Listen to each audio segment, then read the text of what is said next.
Well, guys, I'd like to start out with, in particular, Cheryl, the title, Pieces of Us. Where did that come from, and how nice is it that it's connecting? I love that it's a connective style title, but where did that come from? Well, that's a great question and very interesting.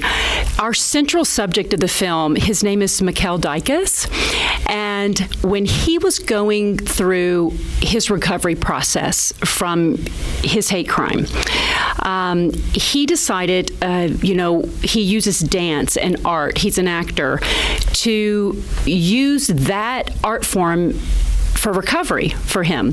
So he developed a one-man show in New York City called Pieces of Me, where he addressed the hate crime and his process through recovery.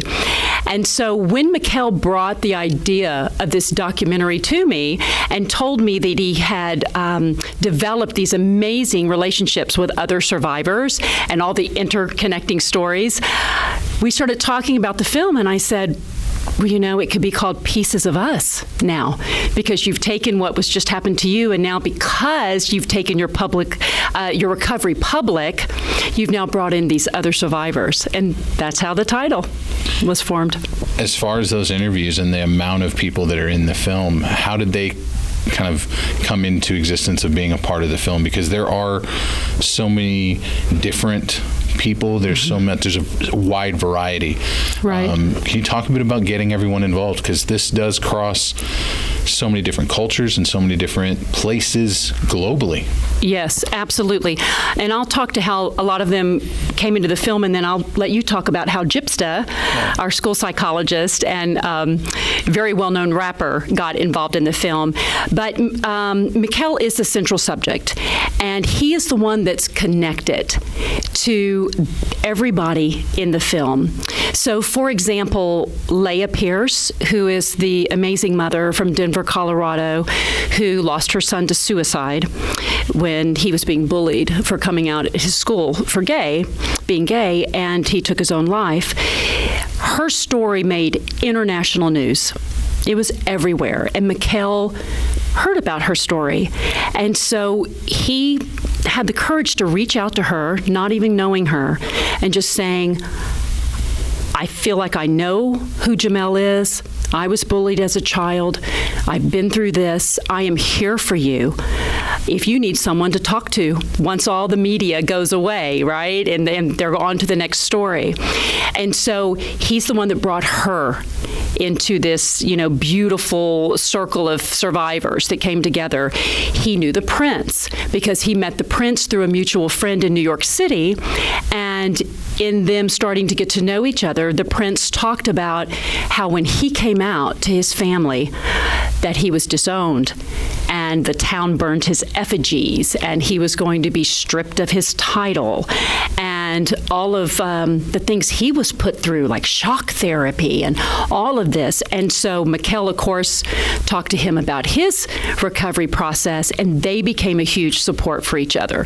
So every person in the film is somehow connected to Mikkel, and that's how they became involved. And then Gypsta actually is a very close friend with you. Yeah. And why don't you talk a little bit about that? So the other side of it is I had known Mikkel and Gypsta separately for, many years. And I'd also known Sue Senna, who's in the film, who started the Swish Ally Fund. And the interesting story there is I came out to Sue. She was the first person I told I was gay before I even told my family. Wow. Because we had that relationship. And she was the one person I know who wouldn't judge me and who would hear it and not make me answer a million questions because I couldn't even answer them myself. Mm-hmm. So Sue started the Swish Ally Fund, and that's how I met Mikkel. And when Gypsta had his incident with Peter on the subway where they were attacked, I started hearing his story, and I said, this is, your story and Mikkel's story are so similar. You guys should meet because I think it would be really important for you to bond over, your recovery because you've both been so amazing to take things public that most people never even want to talk about. So that's how it all came about. And then when the Swish Ally Fund was going to be doing their World Pride float, they had the Prince and the Duke coming over, and that's when we all started talking, and we had already gotten Cheryl involved at that point. And we said, what an amazing opportunity for all these people to be in one place. And that's how the sort of World Pride came about. Yeah. To kind of stick, Mark, on your side with... sorry. With, I want the mic back. I'm so used to it. I've got to ask, being a part of writing the wonderful song that's in the movie, and working with Chris and Carl and that whole sound design of this film, I think it's a major part of this film, and obviously the connection to musicians on screen as well. How important is it that this is more than just a visual look at power and how to overcome, but also the music behind it has just as much emotion behind it? Well, I appreciate you saying that. I mean, it's super important to me. I'm an audio person. Cheryl's a video person, which is why we clicked so well. People always, not Cheryl, thankfully, neglect audio often in making films because it's viewed as the secondary component. The visual is what everyone focuses on. And being of someone who has grown up as a sound designer and worked with sound designers and a musician, I said to Cheryl, I want original music for this film, because knowing that it was going to, be a cost, that Cheryl had done past films with licensed music and it works great. But I said, I want everything in this, every musical idea in this film to be there for a reason. And that's when we got Chris involved. And Chris and Gypsta have been friends for years. And I met Chris through him. So it's everything about this film, even behind the scenes, is indicative of the story of interconnected people who have become part of a community. And so the music, when we got Chris, and we didn't know Carl and Chris knew each other. Carl's an arranger for Hans Zimmer, one of the most prolific composers in Hollywood. So when we heard that was a possibility, I was like, okay, this is, we have the dream team here. Exactly. And Chris had an interesting way, and it was hard for him, and he admitted it was a challenge, but he loves challenges, and that's one of the reasons why I was excited to see what he could do, because he hadn't done film work before. And the challenge is to write evocative music that pulls you in but doesn't take away from the narrative or the dialogue. And so they worked with us on that, and the result, I think Cheryl was in love with her temp score. Oh yes, and as all filmmakers are, because they spend months with it. Right. And so when a new piece of music comes in, your first reaction is, oh, that's different than I have in my head. But then after we listened to it, it was better. It was like, this is everything you had in your head, but it was customized for those characters, and it really does have that evocative sense that you noted, and I'm glad that comes across. Yeah. Award-winning sound, by the way. Right. Well. Oh, and then about the song, it's a long story, and I'll just bullet point it. We had an entirely different song that Cheryl had chosen that she wanted to use for the opening for the film. We had pursued licensing it. We had been told we can license the film. We can license the song in the film, and then we went back to the publisher and said, well, we want to do our own version because we have Chris Cox and Carl Reidland, so why would we not want to have an original version of that song?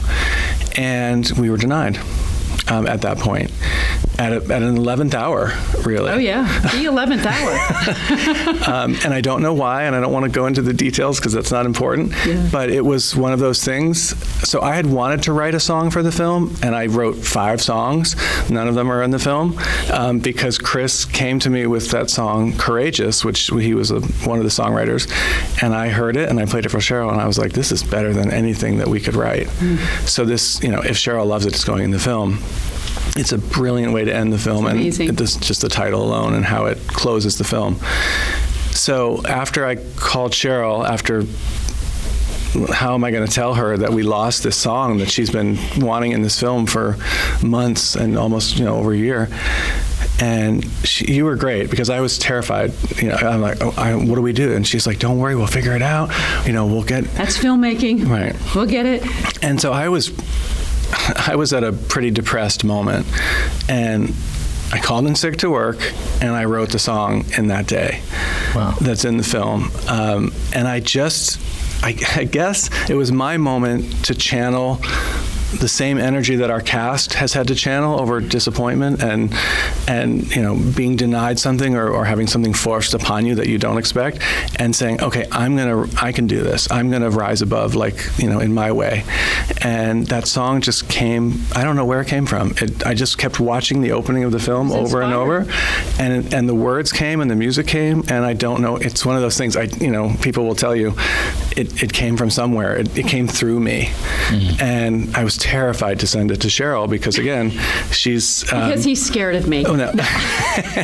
Well, it's the same thing I said. You've been used to hearing something, and it's like, here's a new idea. Is it? What's she gonna say? And then you called me and said, oh my God, I love this. It's going in the film. And then we had Chris Cox and Carl Reidland take that original idea I had and expand on it and make it even better. And it built into this beautiful filmic opening. And when Debbie Holiday sang it, and Debbie I've worked with before, she's a rock artist, but she got into the dance world because of Chris Cox. So again, it's another interconnected story.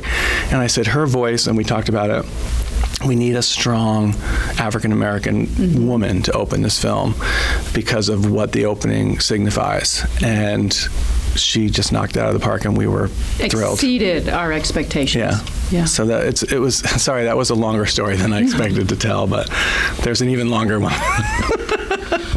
But no, it is true, and I have to just give a shout out to Mark because the song was absolutely perfect. It was magic. So, I always feel like when we lost the other one, then it's not meant to be, and magic will happen, and it did because he was inspired, and Chris did such a wonderful job because, yes, as a director, because I was editing the film, I absolutely needed to supply temp music to show them where I was thinking of having music, the style, the emotion I wanted to be there, and Chris matched that. And took it to another level, and so did Carl, and it was just wonderful. They really complemented each other because Carl, as I said, is a traditional arranger and orchestrator for more, film that you'd see, not documentary but narrative, and orchestral style. And Chris is a dance guy, and so it was an interesting marriage of two different styles to come together. And you'll hear some of the piano and some of the guitar, that sort of rhythmic pulse that's under there, and then you'll hear the beautiful harmony and string writing, and that's the two of them like boosting each other's styles into something that I don't think either one of them would have done on their own. Completely. When I got to watch the film, the thing that impressed me was how much it's reflective of today and what needs to happen today. So much of what's going on with hate crimes is escalating, sadly, in a big sense. Cheryl, can you talk about the importance of making this film right now, coming out to an audience that maybe needs to hear it after the presidency we just had, the way hate has kind of become a big thing in our country. There's the great line, it's in the trailer as well, but also in the movie, where, people who survive Stonewall are more afraid today. Right. That's got to be shocking to say it and hear that. Your film shows that. How important is your film for right now? I think it's incredibly important because of the reasons you just said. Hate has now been given permission to, be exposed. I think that we're so divided right now. And in the past, a lot of these feelings were talked about behind closed doors. But now we have social media, so everybody can just air it out. And I think that right now, coming out of such a divisive time and still being in that time, this film is important for people to not only raise their awareness, but to educate themselves and to hopefully see that at the end of the day, we do have common ground. There is this shared humanity that we all have, and I hope that they see that, as a way. We don't have to all understand each other, but can't we respect each other? Can't we still come from love? And so I hope that comes across, because we talked about it, that people think that because LGBTQ has gay marriage now, that like, hey, well, we won the battle. No, we didn't. Just as recent as 2019, there was 200 bills introduced that were anti-LGBTQ+. And Texas is a big state that actively does that. And I think it was according to the FBI, 1 in 5 hate crimes is the result of anti-LGBTQ bias. So that's what I hope people realize, that no, the fight is still going on. But this is also a hopeful film that shows what happens when you take something as horrific as an assault and a hate crime and you say, you know what, I'm going to heal from it, and I am going to come from love, and I'm going to come from hope, and I'm going to try to help other people. And I think that's a really beautiful thing. You brought up Texas. Yeah. I wanted to say one thing on that, too. As I was thinking about what you were saying, society has done something, and I think it's partly due to social media. We have normalized the bully. We have celebrated the bully. And in many ways, we've allowed and empowered bullies to feel that they can push someone as far as they can. And this is in Jamel's story, and it's in Gypsta's story. They both felt like they could not stand up to the bully without being responsible, being the one who's the victim, and being blamed for being the victim. And the bully's like, I didn't do anything. And until that behavior is called out and stopped, and this is what Gypsta says to his students, and this is why I love the way his school dealt with it. We don't teach bullying initiatives. We teach an initiative that comes from love. And that's the message of the film. And we don't want to celebrate the bully. Society's doing a terrible job of that right now. We want to celebrate what happens when you come from love. That's why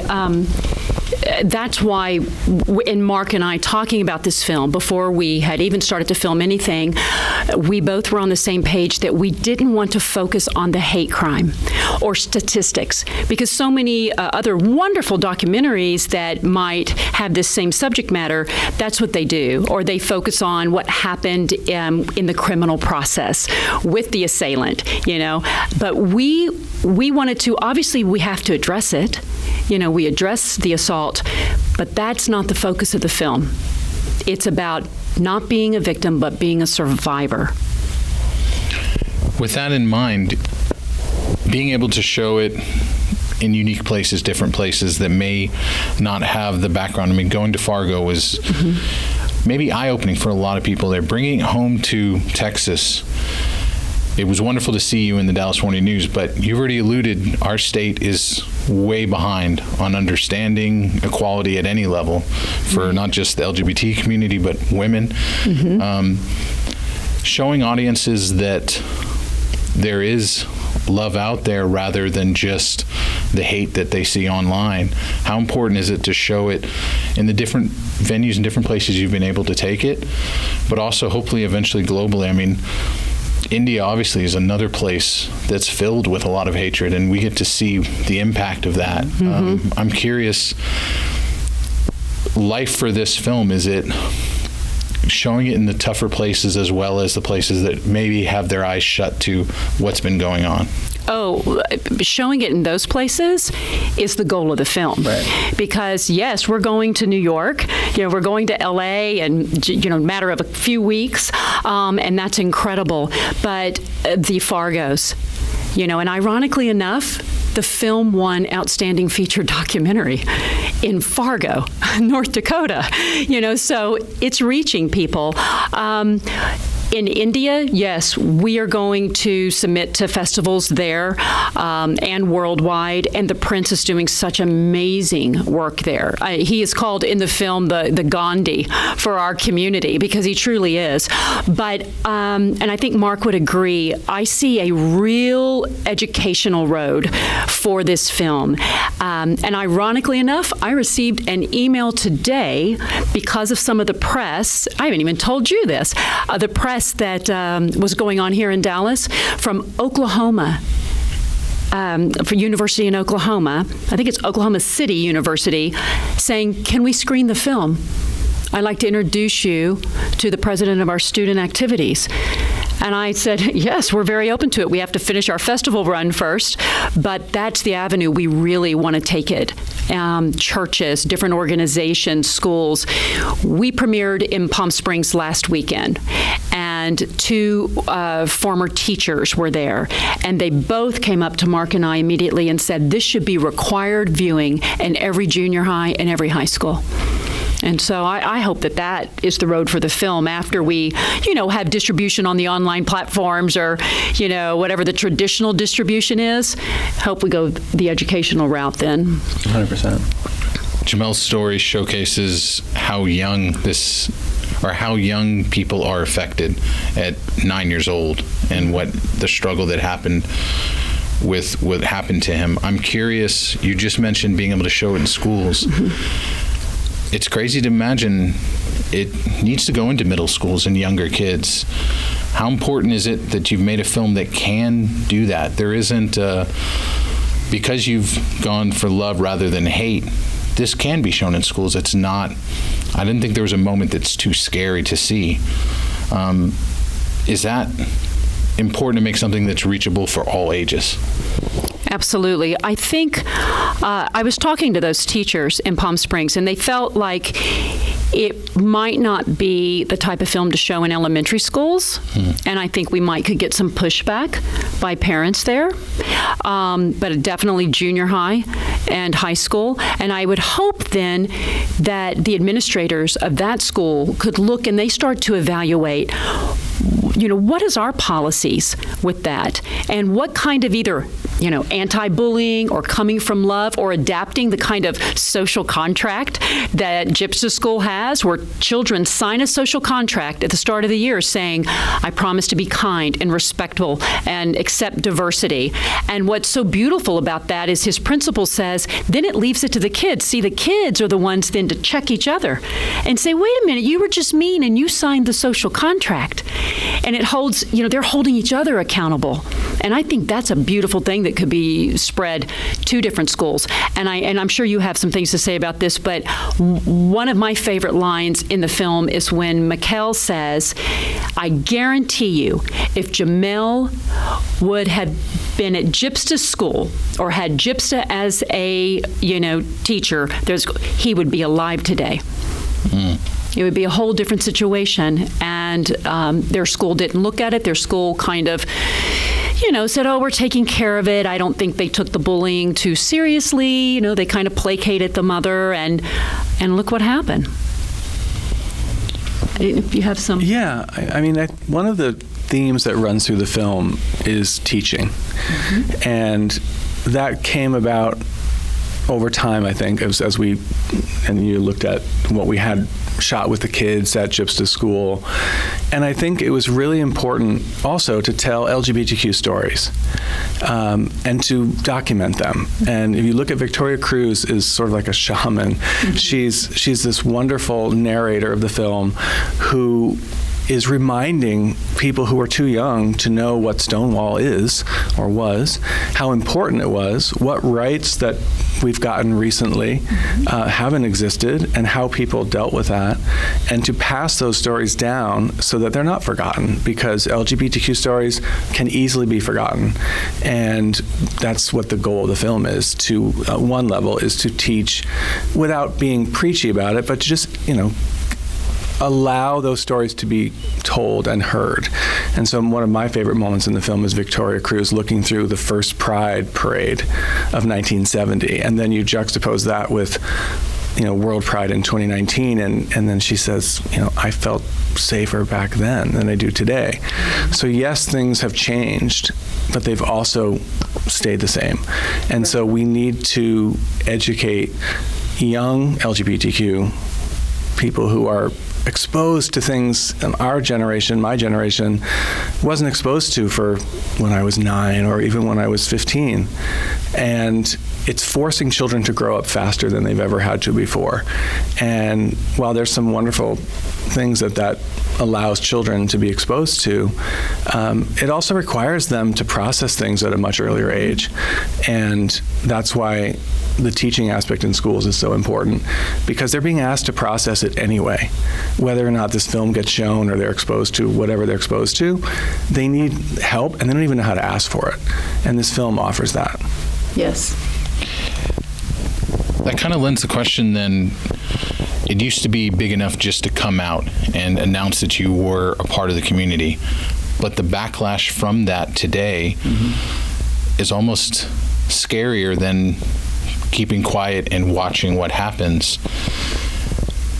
As far as for those that would come to this film and have the courage to change their life, open up, come out, is that an audience that you hope to touch as well? Because you guys are out, you're open now, you're in the spotlight, you're doing major things.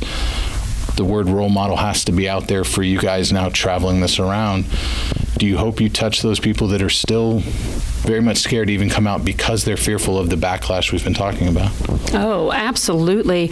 If we can be role models for them, boy, I'm so full of gratitude for that. When I was growing up, I remember hearing that Lily Tomlin might be gay, and that was my one role model, and I was like, wow, that's so cool. And today we do have a lot of it.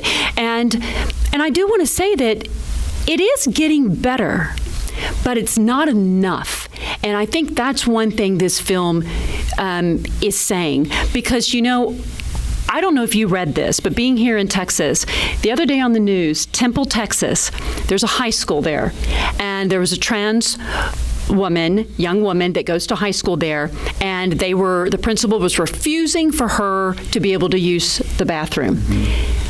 The students rallied around her and did a walkout and had a huge peaceful protest on the grounds in Temple, Texas, which is a very small little town, saying that she deserved that. So see, that's positive change. And it is, and that's exciting, just like, screening in Fargo, those sort of things. But while there is a lot of that progress, and especially with the younger generation, I think, they're our big hope. This still needs to be seen, because for those teachers, those principals that don't get it and don't think it's an issue, absolutely, I'm hoping this film shows a young person that maybe is raised in a family where they don't feel they'll be supported and ostracized or something, that they will know there is a community of support out there, and that there's organizations and resources which are highlighted in the film that they can always call and have that lifeline for them to help them through. Yeah, 100%. 4 out of 5 hate crimes go unreported for the very reason that you described, which is because the shame that it brings to you. You've already had a traumatic experience, and then you have to relive it and have people point at you and make you feel that it was your fault, or whatever people need to do to deal with it. I don't think, unfortunately, and this is my experience, I don't mean to speak for everyone, but I know what that shame feels like growing up gay, and back in the 70s and 80s when there were very few role models. Lily Tomlin makes me laugh, but yeah, it was like, where is the gay representation on television?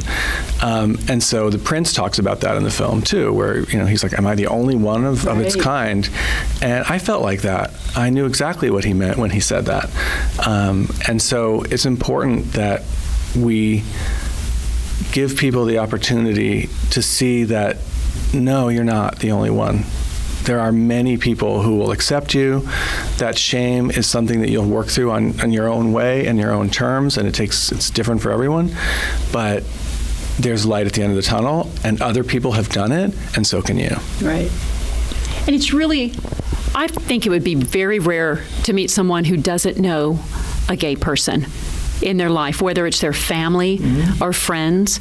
And hopefully if they see this film, they see that connection, that humanity that's in this about love. And maybe it would help them reach out more and say, we've never talked about it. It's sort of been the elephant in the room, or we sweep it under the carpet, and start to realize that we're all just different aspects of humanity. Right.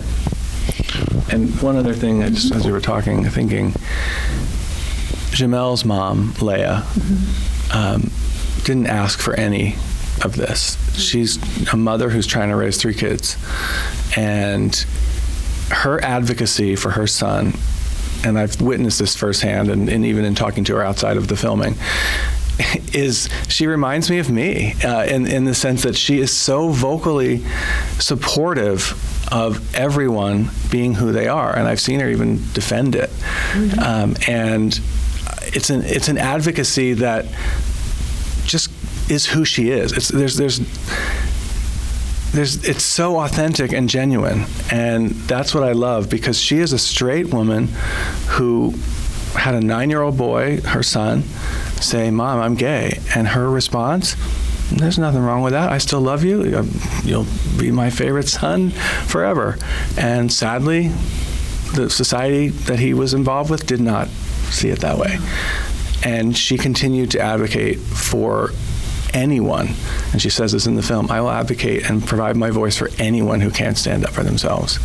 If we had more Leias in the world, we would be in a much better place with the love that she has shown unconditionally to her son and others. And I'm so proud of her for that. And you know what's interesting? Now, can you tell we love to start talking? We're like, wow. But with Leia and Jamel, I have had people who have seen the film say, and they don't mean it in a derogatory way, but this is their thought process. They say, how can a 9-year-old know if they're gay?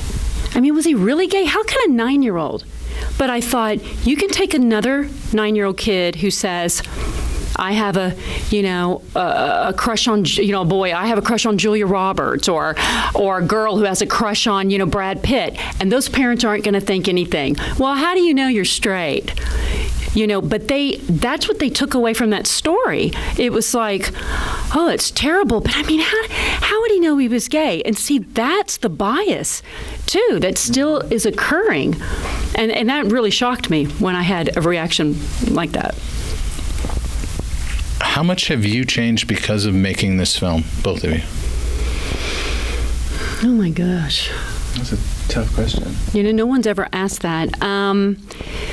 Well, as a gay woman, as an out, and proud gay woman, personally, I think it's brought hope back for me because we were coming out of a very divisive time and a lot of just constant discrimination and things coming at our community. And this film helped me find that hope again.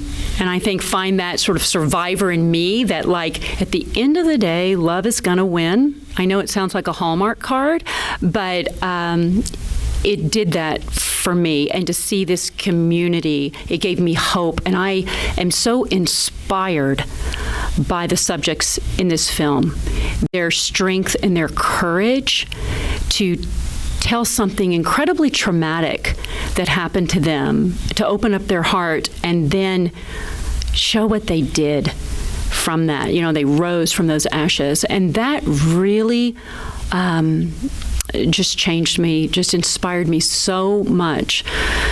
That's, personally. And then professionally, it was one of the hardest films I've ever done as a director and a filmmaker. I've never had a film where we shot in Denver and New York City and India.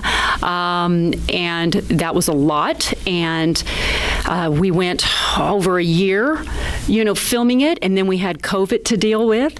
And we had to do post-production all during COVID. So Mark was handling all the sound design and sound mixing and, dealing with our composers in LA, and I'm doing the editing here, and we did the color correction here, and that was tough. So I feel like business-wise, I grew as a filmmaker doing this film. Yeah, I think the easiest way to answer that is I don't know what the last year and a half would have been like without working on this film. Being someone who's generally optimistic all the time, found myself in the last year, dealing with everything that's going on, just like, feeling I was stuck in the mud. How are we going to get through everything that's happening to our society, whether it's COVID, whether it's women's rights, whether it's gay rights, everything.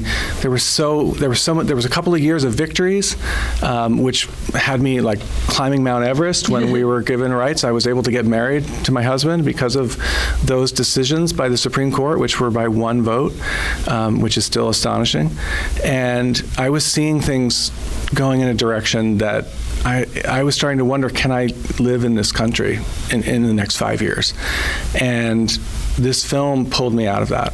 Had I not had this to focus on, doing something positive, ironically, again, it's like the theme of taking the negativity that's coming at you and just, however hard it is, and there were days where I couldn't, happily admit, or I just never wanted to get out of bed. But I knew I had this film. And when Cheryl and I would talk, the excitement in her voice and seeing the footage and seeing it develop and hearing the music, I was like, I just was energized by it, and that got me through really these not so great times in the last couple of years. And then professionally, I had never done anything like this before.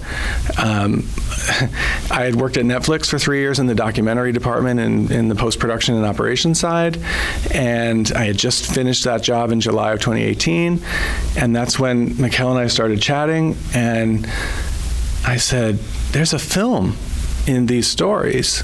Someone should make that film. And then there was this silence, and I was like, I think that someone is me.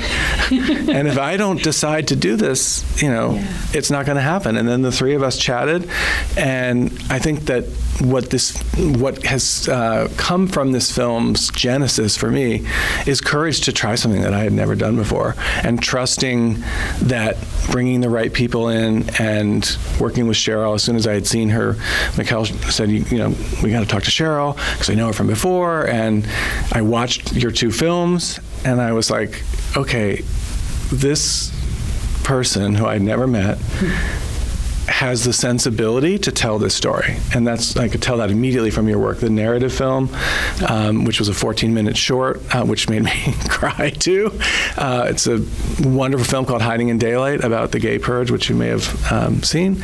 And the camera work and the directing, and of course, Shatter the Silence, which was a documentary more in the style of this film. Right. So I could see how you could take both of those films and use everything you learned and bring it to this, and it was a match made in heaven. It really was. There's a lot of magic around this film and a lot of good luck, because we actually filmed Victoria Cruz, who, has become so significant in the film. Like you said, she's like our shaman, our spiritual foundation. She says these amazing things, and she bridges the past to the present. And it took a while to be able to, nail her down for an interview. And we scheduled that, I think it was March 12th, the day before New York City shut down with COVID. Well, we scheduled it in February before we knew what was coming. Yes. And then suddenly we realized, oh boy. Yeah. And so it was difficult. In fact, I even, he flew me a day home a day early because he didn't want me stuck in New York. But we filmed her one day only, and I just got it out and rushed to the airport, came home. New York was shut down. Dallas had shut down. So we finished the very last little part we needed for filming right before COVID. So then, the timing was actually good then for me to take the next 9 months and edit the film. I'd love to kind of end from what you've just talked about, being able to show it here at home in Dallas at Video Fest, a festival that Bart's championed filmmakers of all ilk and has championed films people may have never even known were possible. Right. What does it mean to be able to show it at Video Fest that I think highlights documentary work, but also documentaries that speak to all different types of communities? It means everything to me. Having been raised in Dallas, this is my home, and to show it in front of my home crowd, our big premiere, it's just, there's no words. And for it to be a part of Dallas Video Fest, I have so much respect for Bart. He's always been a champion of my films and many indie filmmakers throughout Texas and the nation. And I think one reason I've always loved this film festival is because he's a filmmaker. He's an incredible documentarian. His knowledge is just unbelievable when it comes to the film industry. And so he chooses films that speak to people's hearts like that. He believes in activism through art. And he looks for films that are, human rights and social justice films. And so, to be opening night of the very last Dallas Video Fest is just really surreal. But it's a huge honor, and it could not be a better fit to have our premiere here. Cheryl, Mark, it's been a real pleasure. Thank you guys for talking with Selig, but also talking to Video Fest and the audiences out there. I hope people get to see this movie. It blew me away. I know it'll blow people away. Thank you so much. No, thank you. That's a wonderful compliment.